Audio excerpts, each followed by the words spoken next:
how to unleash our greatness? It is a great question. So how can we help people to do that? I think that the people that are discovering how to unleash their greatness are people who have the mental resiliency and the courage to face failure, that you will fail your way to greatness. That most people allow their fear of failure, 80% allow their fear of failure to outweigh their desire to succeed. When you're willing to fail again and again and again, when you make up your mind to become unstoppable, when you make up your mind to become a no matter what person, then that will then give birth to a part of yourself that you don't know right now. And maintaining a spirit of optimism and challenging yourself and learning from your mistakes. Understand that the setback is a setup for a comeback. You have comeback power. As a friend of mine named Willie Jolly would say, that the things that you experience when you win. I used to be a state legislator in Columbus, Ohio. When I won a debate and got legislation passed, I won because of what I knew. When I lost a debate, I lost because of what I didn't know. And so now I had to go back to the drawing board and study harder to come back again and to challenge my opposition. Yeah, it's amazing.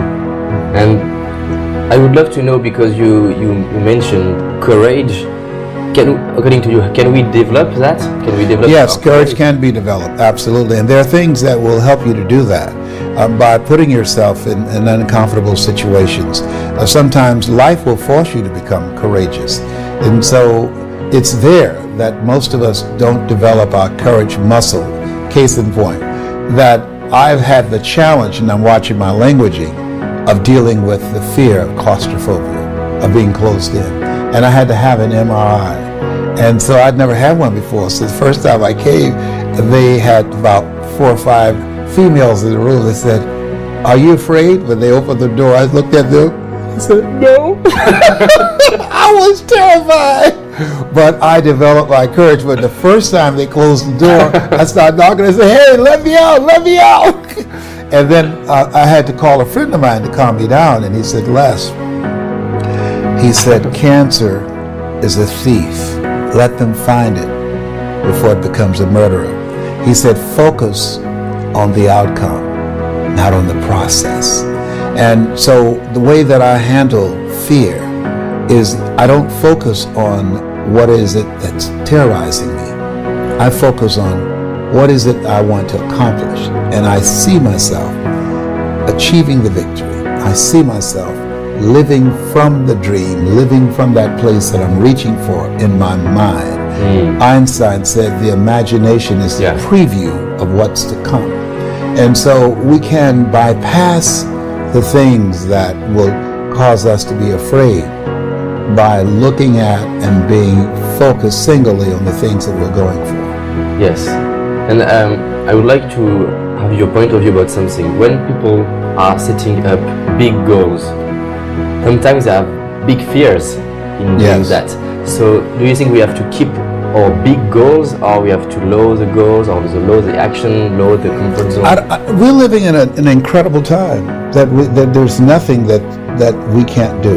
Yeah. We're living in a time where we have, in our lifetime, seen someone go from prisoner to president of a country in South Africa, Nelson Mandela. Yeah. Where President Barack Obama, raised in a single-family household, an African-American male, became the most powerful man in the world. Yeah. So what we know is that anything's possible, and we must challenge ourselves.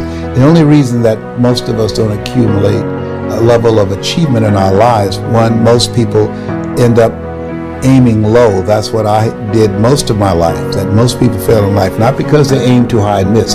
Most people fail in life because they aim too low and hit. And that's what I did. I was a disc jockey. I was very satisfied. I achieved a level of professionalism and mastery in that area. And then someone challenged me and said, "You can do more." And it took him 14 years to convince me to become this person that you now see. This person that you now see, this voice, which I consider my power voice, I had absolutely no idea that this person existed. But there is sometimes in life, someone can take you to a place within yourself where you can never go by yourself. And he saw something in me. And sometimes you have to believe in somebody's belief in you until your belief kicks in. And what do you say to someone who are saying, "Oh, nobody around me are believing in me"? And that's okay. If you have that, that's great. If you don't have it, Yeah. it's okay.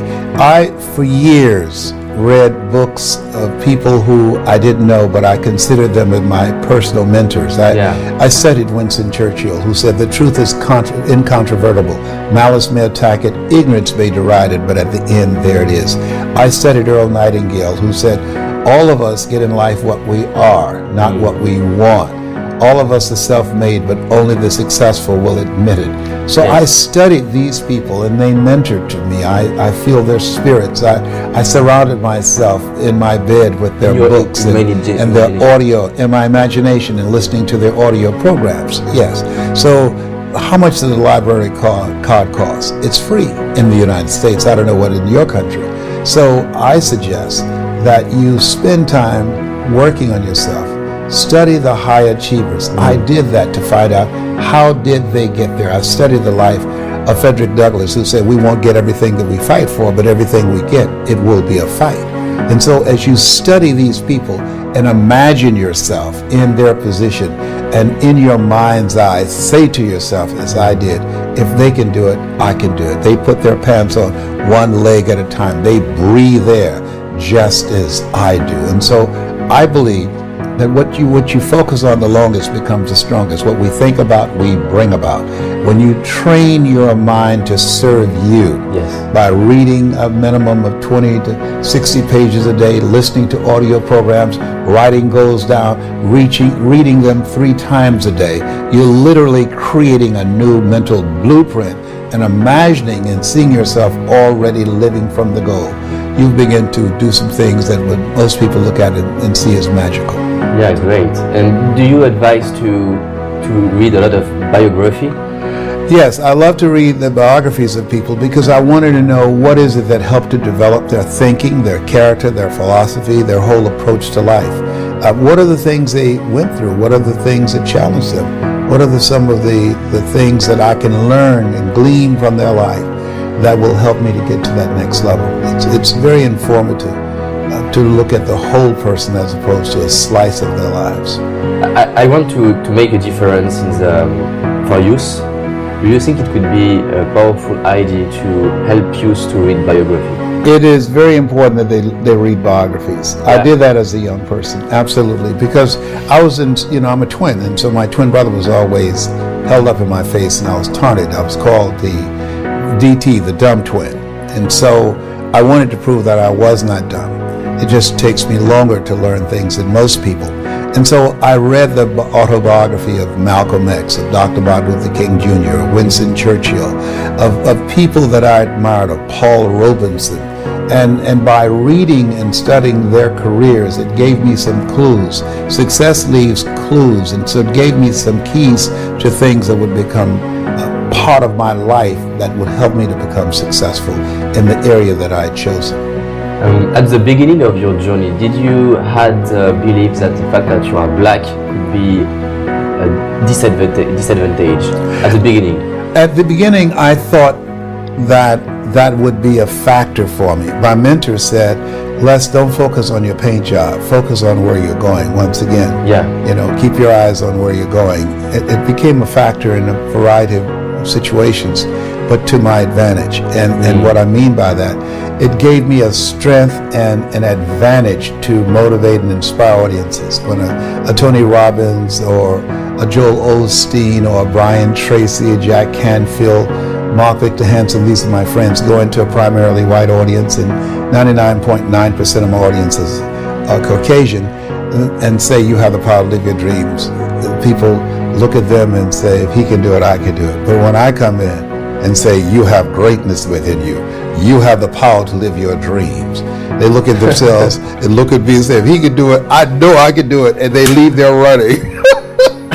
Yeah. So that's an advantage I have. You can either live your dreams or live your fears. And I think the majority of people actually are not living their dreams, but are living their fears. So I want to ask you a question. What are your fears? What are you afraid of? What are you scared of? Because we all have fears, don't we? We all have something that's blocking us, that's holding us back. And as we begin to look at life, what we realize is that the reason that most people are not living out their true potential, are not doing all of the things that they would really like to do, is because of fear. Some people call fear false evidence or expectations appearing real. I'm reminded of the story of a guy that was living in an area where he had some new neighbors, and these neighbors had a bulldog. And when he came home every day, this bulldog used to chase him about a half a block from his house. Every day, he would have to streak home. I mean, he would just run. This bulldog would be right on his heels. And so he just got tired of that, because he would go home about a half a block away from home. He would look around for this bulldog, and he wouldn't see him. And he would go walking casually along, and this bulldog come out of nowhere, woo, woo, woo, and start chasing him. He'd run home. So this one day, he just got tired.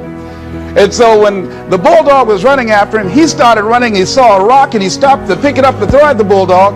And when the bulldog got up on him, he started barking. He realized the bulldog didn't have any teeth in his mouth. Then he started chasing the bulldog. If you don't get on away from me. Because the most the bulldog could have done is gum, you know. And so, you know what? Most people go through life running scared. Running scared from things that have no teeth in them. Because they're false expectations appearing real. That, see, we're brilliant enough to scare ourselves to death. Do you realize that? And there are some people actually who get a kick out of scaring themselves to death. I remember the last frightening movie I saw. It was The Exorcist. I will never forget. I was so frightened when I came home. I'll never forget. I drove in the driveway, and I had already called my former wife and said, listen, turn the lights on.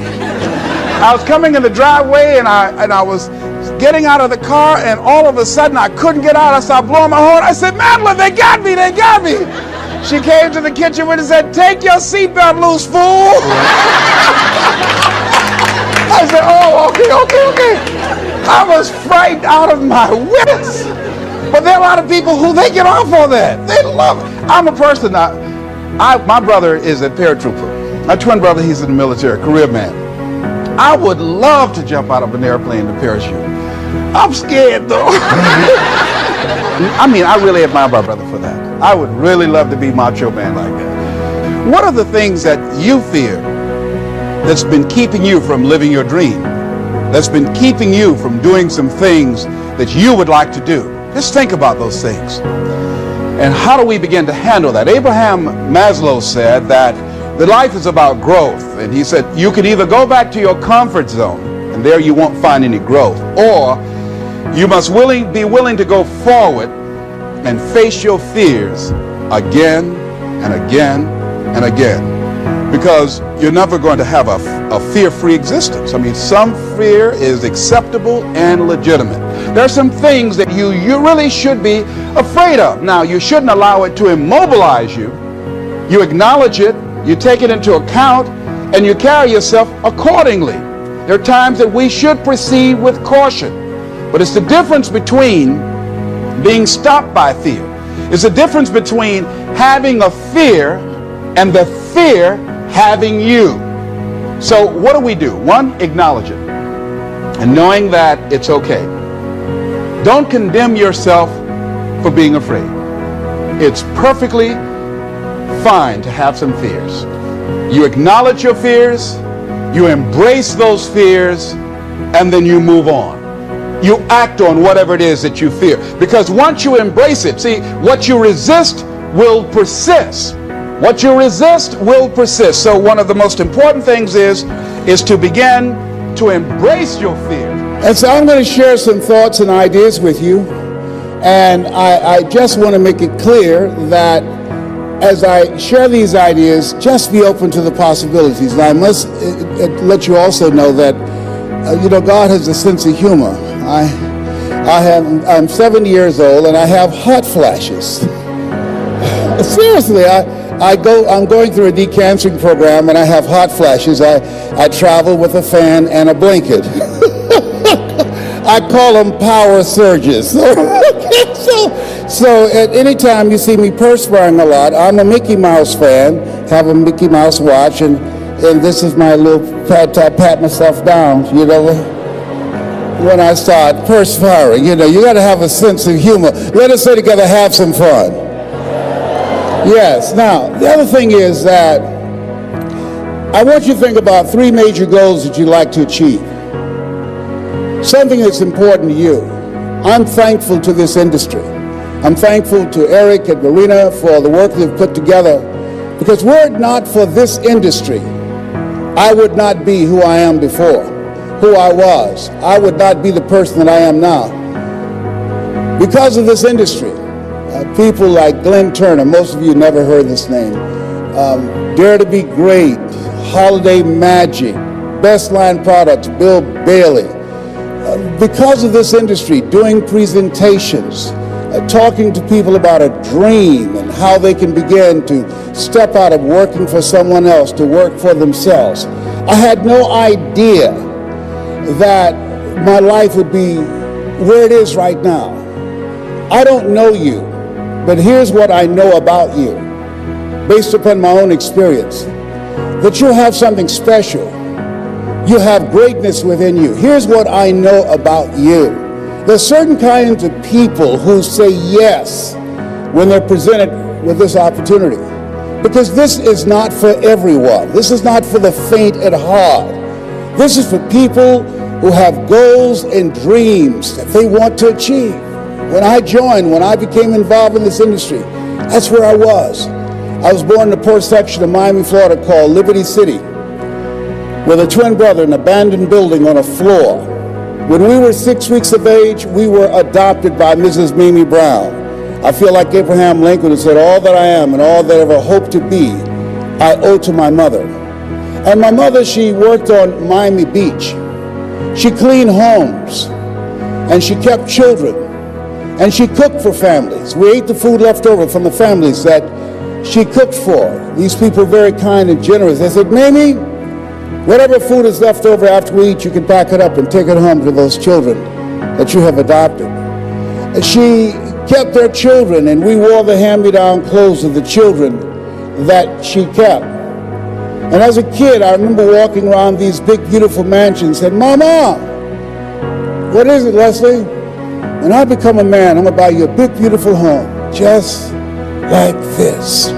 How many ever have someone in your life that you want to do something special for? Raise your hands, please. Very good. I'm going to share with you how you can make that happen.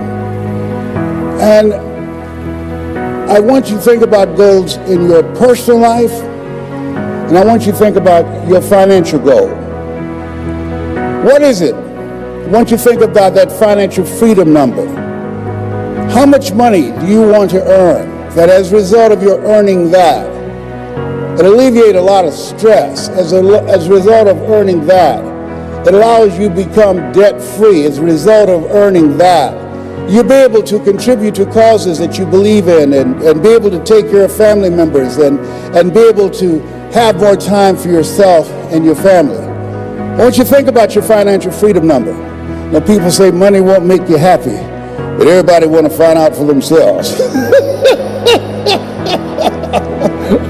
Friend of mine, Rita Davenport, said money ain't important, but it's right up there with oxygen. And let me tell you something, fellas, even if you're as homeless as I am, you got some money, women will find something cute on you. Oh, my boyfriend got eyelashes like Denzel Washington, honey. You know, he's got earlobes like Tom Cruise. I used to be so broke, I'd walk past the bank and trip the alarm. Creditors would call the house, and my children would answer the phone and say, my daddy said he ain't home. Oh my God. Being broke is a trip. So I want you to think about your financial freedom number. Everybody right now, as you think about it, hold up your right index finger. Good. You don't do anything else, do this. Now put her in your ear. Put it in your ear. And just listen to me. I just want you to listen to me. You have something special. You have greatness within you. You have the ability to do more than anything you can ever begin to imagine. There's an entrepreneur in you. You have million-dollar ideas, billion-dollar ideas in you. There are people waiting to hear your voice. You have a vision of yourself doing more, achieving more, taking care of your family, making your mark, leaving a legacy. You will never be stressed or challenged financially.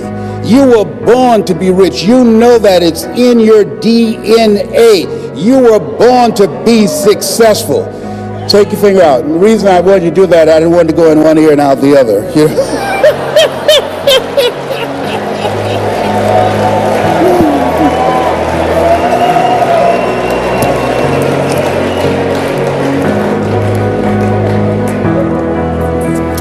As you think about your goals, that's Wesley and I. Which one am I, on the right or the left?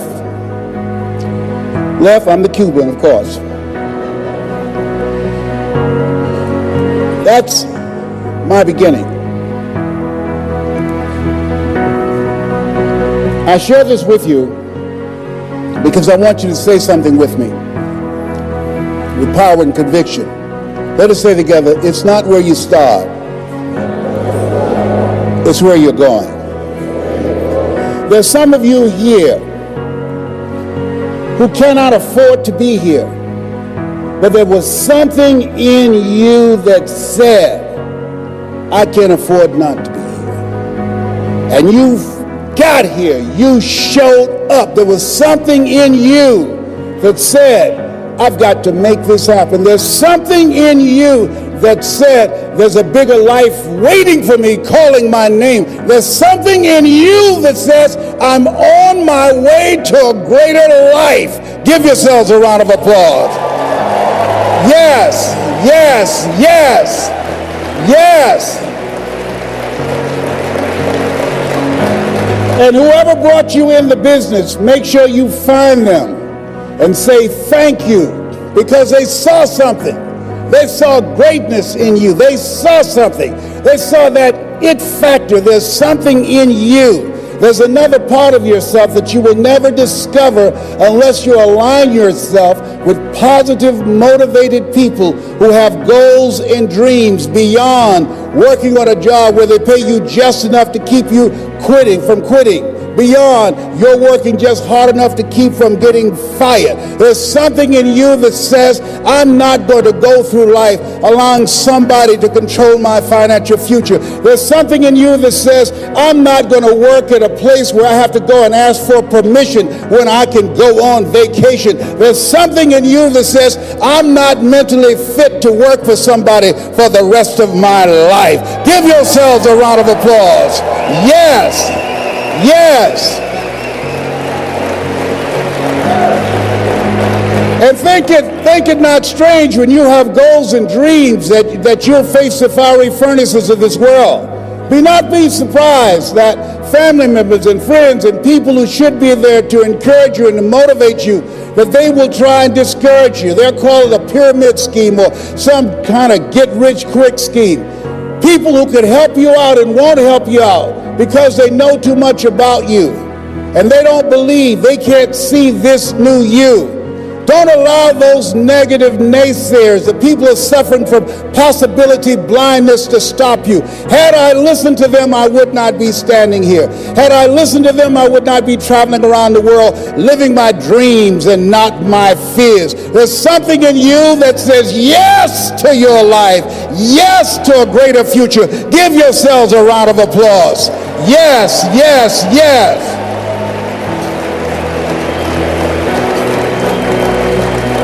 And as you think about your goals and dreams, your personal goals, your financial goal, and whatever that number is, I want you to multiply it 100 times. And I want to warn you, don't ask yourself how you're going to do it. How is none of your business. My favorite book says, lean not unto thine own understanding. In all thy ways acknowledge him, and he shall direct thy path. There are things you can do that you don't know right now. So don't worry about how. That's none of your business. And I want you to think about your financial contribution, but also your legacy. What will be different? This stage of my life, I'm training and teaching people how to tell their story, how to make a difference in the lives of others, how to become an effective communicator. How many would love to do that? Raise your hands, please. It makes all the difference in the world, teaching people the techniques and strategies that I learned that allowed me to build an organization with hundreds of thousands of people. This stage of my life, I'm 70. Don't I look good for 70? Come on, yeah, absolutely.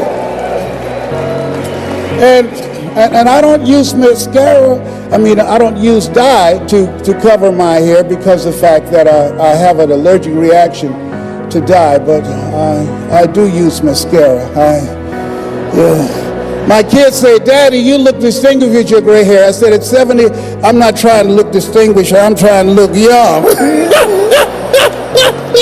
Sometimes, Tony, you got to hook this up. You understand what I'm saying? Let me tell you something. Oh my God.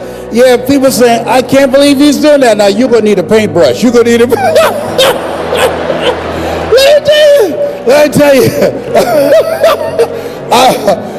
I got to tell you this. I had to give this speech in the Georgia Dome called Let's Not Over Till I Win. In fact, you just emailed me, go to lesronmotivation.com and you can see it free. So anyhow, at the end of my presentation, somebody was there and said, Mr. Brown, our speaker canceled on the last minute. He said, do you have enough energy to give another speech? And I said, no, I'm tired. They said, we can pay your full fee. I said, the Lord is able. You know, Red Fox said, money can't buy you happiness, but it can make a big down payment, you know? So they took me over to the Georgia World Congress Center, Kim, and when I looked in the room, people were very close to the stage. And I said, can I go to the restroom for a minute? They said, yes. I went to the restroom and I took my mascara out. I had this sweating and perspiring, getting it all touched up. And so when I came in the room, the lady wanted everybody to know that she knew me. She said, there he is, Les Brown. And I walked up on the stage and she kissed me on the cheek. And I kissed her on the cheek and left this big black smudge on her face. I didn't know what to do, so I just sat down. So the people down front started saying, there's something on your face. And she looked at me, she said, what are they saying? I said, I don't know. Finally, one nosy lady came on there, opened up her purse, gave her a mirror. Now, nobody asked her to do that. Getting in the Kool-Aid, don't know the flavor. She looks at me, she said, how did this get here? I said, I don't know, you think maybe this rubs off? So afterwards, when I kiss you, do not be alarmed. I now use waterproof Mademoiselle, all right? A brother's got to do what he's got to do. So I want you to think about your goals and dreams, your personal goals, your financial goals. I'm growing your organization, recruiting more people, developing your skills as a communicator.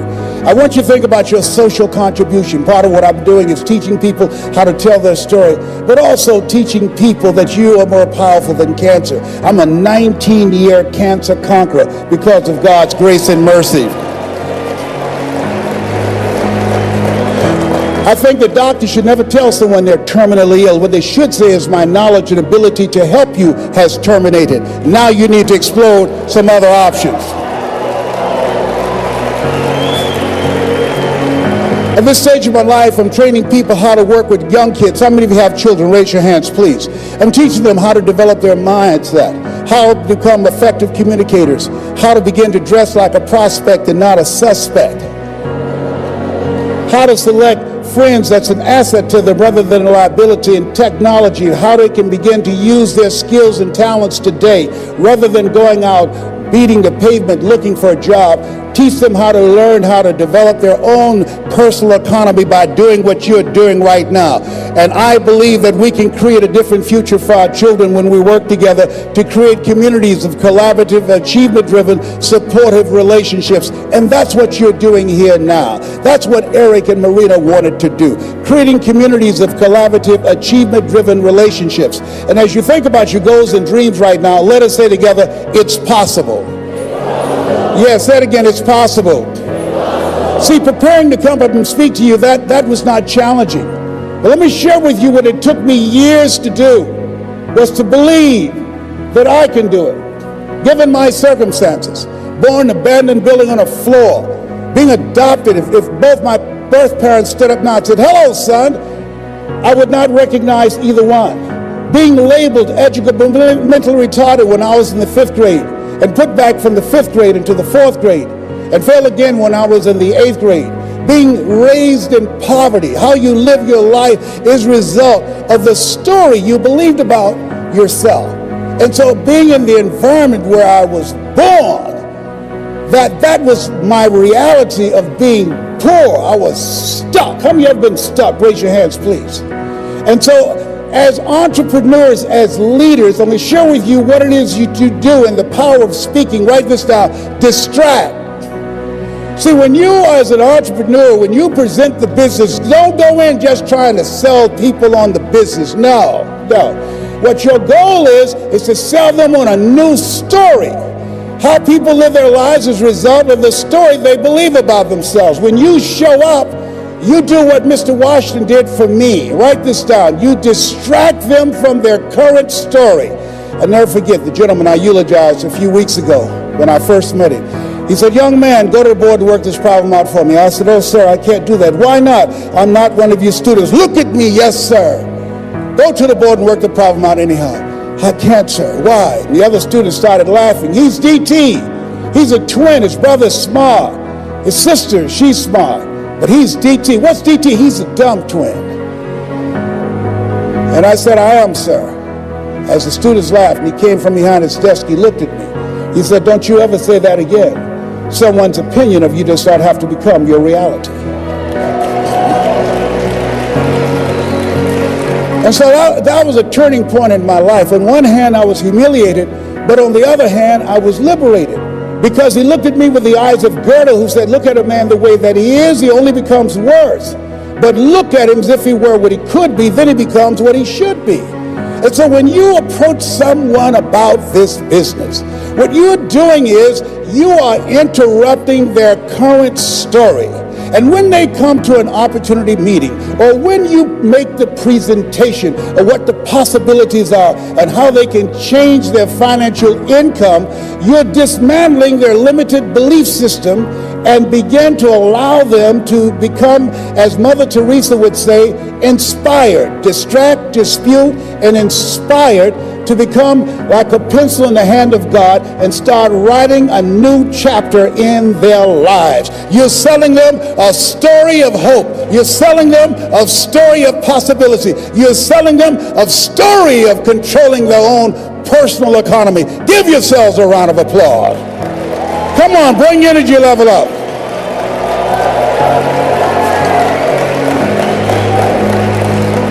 And that's what we do as entrepreneurs. That's what you do when you make a presentation. How important is that? That's major. That's major. More people died, according to the CDC, last year from, listen to this, suicide than from traffic accidents. People have lost hope. When you speak, you're giving people hope. When there's hope in the future, that gives you power in the present. When you speak with conviction, when you speak strategically and tell the story of why you said yes, tell the story on how you saw this opening up the door for a new life for yourself. Is it easy? Of course it's not easy. It's challenging. It requires patience. It requires persistence. It requires a willingness to do whatever is required to create a new life for yourself. Give yourselves a round of applause for giving people another shot, another chance.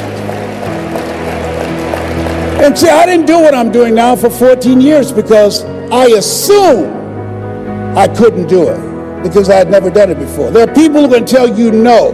They're living off an assumption. They assume because they've never done it before they can't do it. Or they assume because they've been involved in the business before and things didn't work out, and so this won't work out. I didn't do what I'm doing now because I assume because I don't have a college education. I assume because I had to compete with people with PhDs and MBAs. I assume because of my lack of education, I could not compete. How many of you ever decided not to do something based upon an assumption? Raise your hands, please. And so that's why it's important for us to be strategic and experiential and being able to tell the story to distract them from their current story, distract, dispute, break down the limited belief system, and inspire them to say yes to a new opportunity in their lives. And so as a result, I didn't do what I'm doing now because I had such a tremendous inferiority complex because of my lack of college education. I stopped myself. There's an African proverb that says there's no enemy within, the enemy outside can do us no harm. And so as you look at yourself, as you look at your goals, look at your dreams, it's very important that you take time every day and write this down to retrain your thinking. You got to retrain your thinking. Because how we live our lives is a result of the story that we bought into. I had to retrain my thinking because of what I saw. Studies indicating that the decisions we make in life is directly related to the things that we saw, the things that we experienced, the conversations we've been exposed to between age 0 and 5.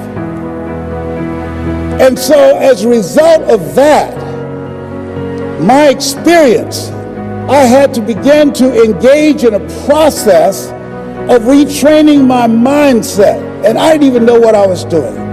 But this man, Mr. Swiderski, I'll never forget. Leslie, come in here. Yes, sir. Look at my shoes. You can shine them better than this? I do apologize, sir. I'll do a better job. And his wife said, please don't yell at him like that. That's not nice. He's just a kid. He's only 10 years old. He should do a better job than that. He can. I said, it's okay, Mrs. Swiderski. And he should have yelled at me. He was a very rude, arrogant guy, but he was a kind guy, too. What I loved about him, every day he had a routine. It was his time in the morning he spent working on his mind. And I wanted to be in the office as he was shining his shoes, listening to Earl Nightingale. All of us are self-made, but only the successful will admit it. Listening to Dr. Dennis Waitley, people form habits and habits create futures. Listening to Zig Ziglar, if you give enough people what they want, they will give you what you want. Listening to Jim Rohn, when the end comes for you, let it find you conquering a new mountain, not sliding down an old one. Listening and reading the words of Winston Churchill, the truth is incontrovertible. Malice may attack it, ignorance may deride it, but at the end, there it is. Reading from my favorite book, Be Not Conformed to This World, Be Transformed by the Renewing of Your Mind. Listening to these words help to create a different vision for myself. Some of you are already doing it right now. I'm saying this is a time more than ever that you want to begin to inoculate yourself with positive words, coming to conventions, showing up on meetings, being on the calls, to make yourself unstoppable, to get out of your mind the polluting negative thoughts that's causing most people to go through life being stuck because they're volunteer victims. Somebody said that many people die at age 25 and don't get buried until they're 65 because they got so much garbage in their minds. You are here because you've got a clear vision of what you want and where you're going. Give yourselves a round of applause. Come on, bring your energy level up. Yes, yes. You want more. You want more. You're different. You're different than everybody else. Don't worry if they don't get it. Don't try and convince people to do this business. A person convinced against their will is of the same opinion still. You are not like everybody else. You can walk outside and find pigeons, but if you're looking for eagles, it's going to take you a minute. You are different. It's lonely at the top. How many of you know it's lonely at the top? Raise your hands. It's lonely at the top, but you eat better. That's what I'm talking about. You're different. One great entrepreneur said, I choose not to be a common man. It's my right to be uncommon if I can. I seek opportunity, not security. I do not wish to be a kept citizen, humbled and dulled by having the state look after me. I want to take the calculated risk, to dream and to build, to fail and to succeed. I refuse to live from hand to mouth. I prefer the challenges of life to the guaranteed existence, the thrill of fulfillment to the still calm of utopia. I will never cower before any master, nor bend to any threat. It's my heritage to stand erect, proud and unafraid, to face the world boldly and say, this I have done. You showed up because you're building a business that you can stand and say, I did this. I did this. This is my dream. Give yourselves a round of applause. Yes, yes, yes, yes.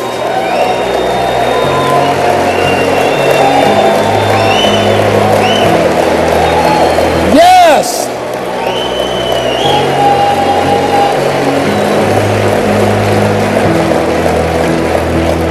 There's something in you that wouldn't allow you to stop. Dr. Howard Thurman, he said there's something in each and every one of you that waits and listens to the voice of the genuine in yourself. It will be perhaps the only guide you will ever have. And if you cannot hear it, all of your life, your days will be spent on the ends of strings that somebody else pulls. And I say to you, the reason you showed up, even though you couldn't afford to be here, the reason you drove hundreds of miles, flew around the world, there's something in you, in your heart of hearts, that said, I'm not going to let anybody pull my strings. It said, I'm going to control my own personal economy. It said, I've got a dream I want to achieve. I want my children to have a choice of the kind of education that they want. That said, I am the captain of my ship. That said, I'm going to control my destiny. And whatever it takes, I'm willing to do the work. Give yourselves a round of applause.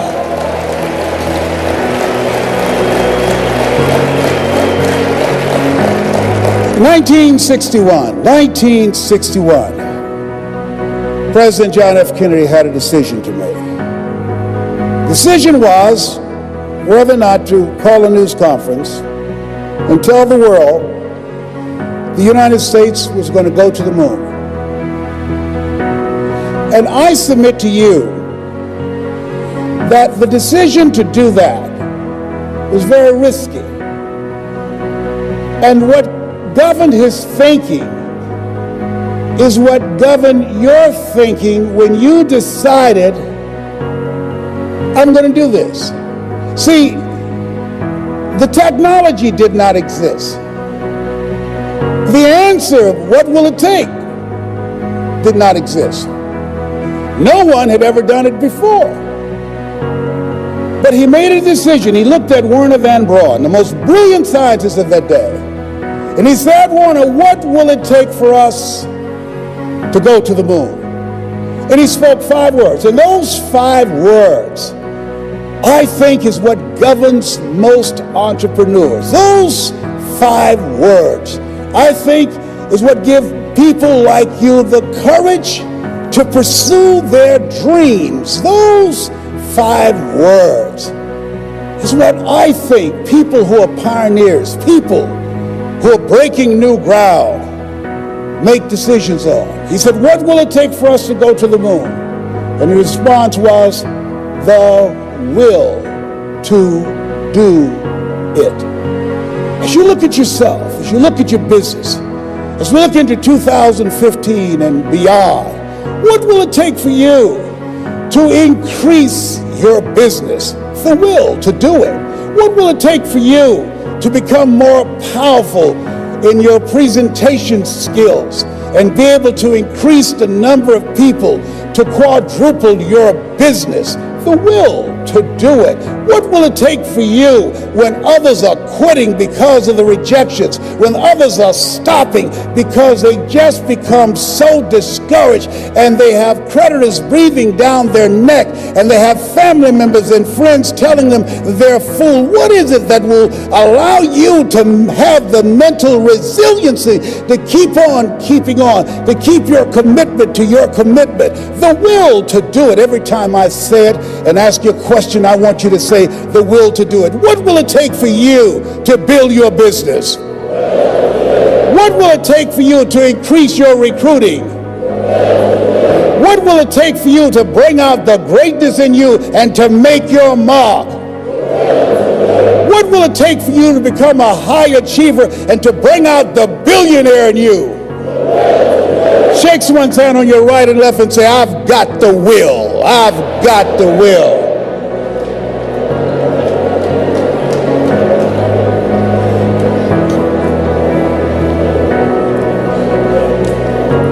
Mr. Washington, this man who taught me, he said, Mr. Brown, you want to make it in life? He said, number one, develop your mind. You don't get in life what you want, you get in life what you are. Number two, develop your communication skills. Once you open your mouth, you tell the world who you are. Three, practice the principle of OQP, only quality people. Let us say together, only quality people. As you think about your goals and dreams, this is not for everybody. You want to build an organization with only quality people. Not people who need more, but people who want more. You want to surround yourself with people that are hungry. People that are hungry are willing to do the things today others won't do in order to have the things tomorrow others won't have. People that are hungry do what they know, not what they feel. See, I didn't do this for years because I knew it would be hard. And Mr. Washington said something to me. Mike Williams, my mentor, you want to go online and find his book, The Road to Your Best Stuff. He said something that grabbed me, and I want you to put this someplace where you can see it. See, you build this business through persistence. You got to affirm, I will persist until I succeed. You build it through patience. It takes time to grow orchids. It's faster to grow roses, but orchids, that takes time. You have to have persistence, you have to have patience and perseverance. It takes courage to come back again and again and again. Because in order to build the business, it's hard work. It's H-A-R-D and H-E-A-R-T. Are you with me there? Write this down. If you do what is easy, your life will be hard. But if you do what is hard, your life will be easy. If you do what is easy, point out all this is some pyramid scheme. Oh, I've been talking to people and nobody's interested. I talked to people and they said no. Oh, I've done that before. Come up with excuses. If you do what is easy, always looking for a way to give yourself a pass, to let yourself off the hook, to do what everybody else is doing, a job, the journey of the broke. If you do what is easy, your life will be hard. People working on jobs that they hate, The heart attack rate on Monday morning between 6 o'clock and 10 o'clock increases by 35%. People going to jobs that they hate. If you do what is easy, your life will be hard. Working 2 and 3 jobs for one paycheck and no job security. But there's something in you that says, you know, I'm making some good money, but you know what? I can't do this. I can't do this anymore. A friend of mine, she's here. I'm so honored to be in her presence, Kim Wee. She went to do a presentation, drove from Los Angeles to San Francisco, and 20 people in the room, and they said, yes, she's an electrifying speaker, great presenter. Yes. And when she left, the Dream Busters took the floor. And when the Dream Busters finished with those people who had goals and dreams of a new life, they sabotaged Kim. And they called her before she can get home and said, no, we're not going to do it. And at that moment, she could have quit. All right. I don't know. What would you say to anyone? Do you have any, like, let's say, steps or just some nuggets that you can share if there's someone out there that's listening, that's trying to achieve a goal? What are some of your steps to achieving goals? Well, if we look at where we are today, because things have changed dramatically from when you read Live Your Dreams in 1992. I've just completed my new book called You Gotta Be Hungry. Oh, awesome. Yes, you gotta be hungry, unleash your greatness. And so when you said that today, I just cracked up. I said, oh my God, that means I'm on the right path. So the key to it today is the kind of platform that you've established, mindset transformation. Mm-hmm. As a man thinketh, so is he. As he continues to think, so he remains. Dr. Carter G. Woodson said, if you can determine what a man shall think, you never have to concern yourself with what he will do. He said that if you can make a man feel inferior, you never have to compel him to seek an inferior status, for he will seek it himself. And if you can make a man feel justly an outcast, you never have to order him to go to the back door. He'll go without being told. And if there's no door, his very nature will demand one. And so mindset transformation, it's an ongoing process. The next thing that's very important is to upgrade your skill set.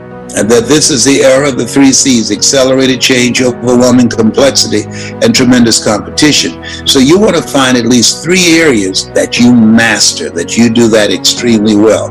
I train speakers how to tell their story. And so I can teach them how to become a global voice.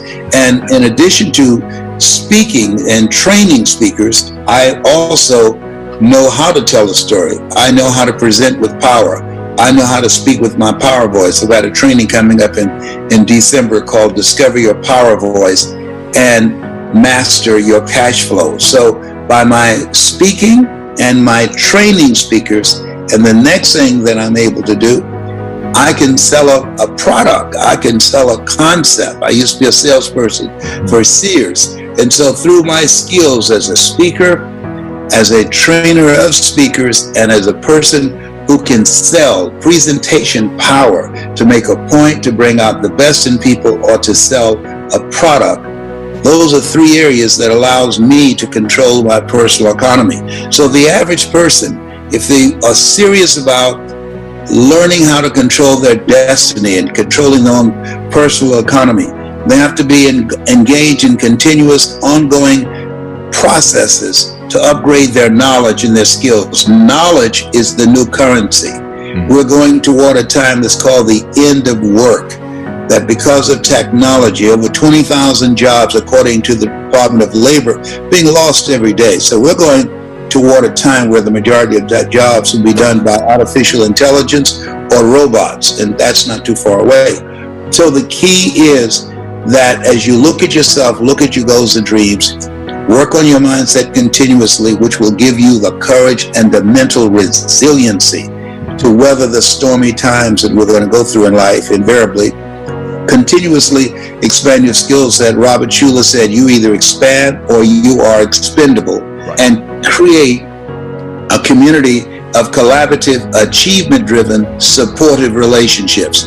By doing that, collaborative, achievement-driven, supportive relationships, whatever goals that you have, you can reach a minimum of 87% of those goals by transforming your mindset, increasing your skill set, and having a team of collaborative, achievement-driven, supportive relationships. Wow, that's really good. That's really good. So you're spending most of your time, is that what I'm hearing you say?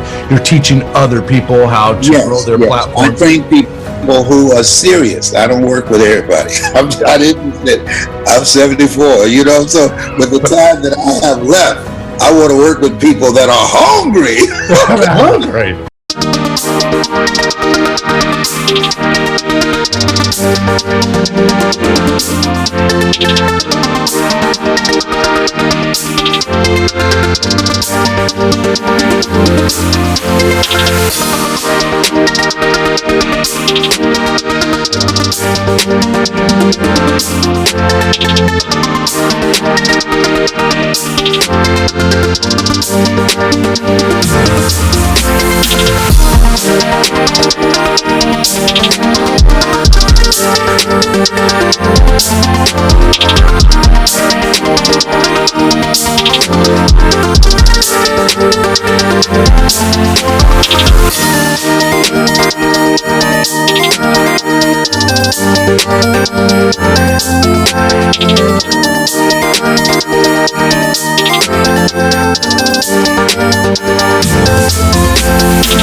Thank you.